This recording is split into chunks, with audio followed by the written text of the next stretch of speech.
আজ গাজ্জা মুক্ত। তারা তাদের প্রিয়র কাছে দলে দলে চলে যাচ্ছে, দখল করে নিচ্ছে তাদের প্রাপ্য স্বাধীনতা ও শান্তির জায়গা জান্নাতকে। তারা এমন উচ্চতায় পৌঁছে যাচ্ছে যা কেবল প্রেম দ্বারাই সম্ভব। তাদের প্রেম, তাদের খোদার প্রতি আকুলতা তাদের টেনে নিচ্ছে সেখানে। আজ তারা মুক্ত, তারা পাখির মতো মুক্ত হচ্ছে এই জঞ্জালপূর্ণ মরীচিকাময় দুনিয়া থেকে, এই ধোঁকার আস্তানা থেকে।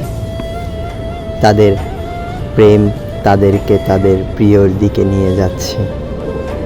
আমরা সবাই ভাবি আমরা মুক্ত, স্বাধীন, আর গাজ্জা হলো বন্দিশালা। কিন্তু এ তো নিছকই অজ্ঞতা, বাস্তবতার অজ্ঞতা, হাকিকতের অজ্ঞতা, প্রেমের অজ্ঞতা।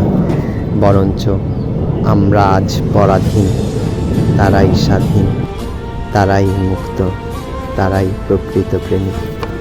আমরা তো ডুবে আছি দুনিয়ার এক অন্তহীন গোলক ধাঁধায়, চাকচিক্যের ধোঁকায় আর ধন বালিশের ঠুনকো বিলাসিতায়।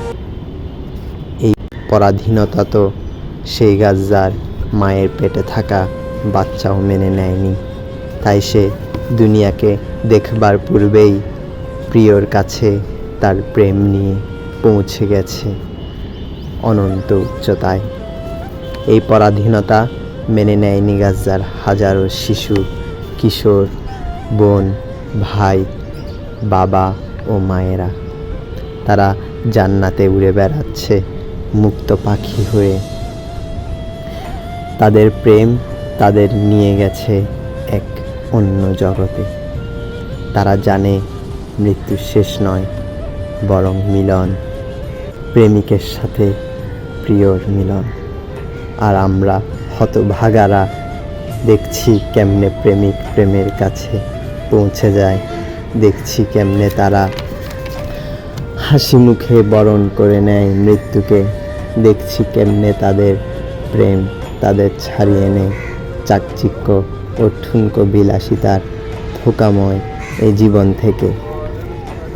আমরা শুধু দেখছি, কিন্তু খোদাকে বাসছি না ভালো। তাই আমাদের কাছে জীবন মহামূল্যবান, মৃত্যু নয়। Please like, comment, subscribe or follow.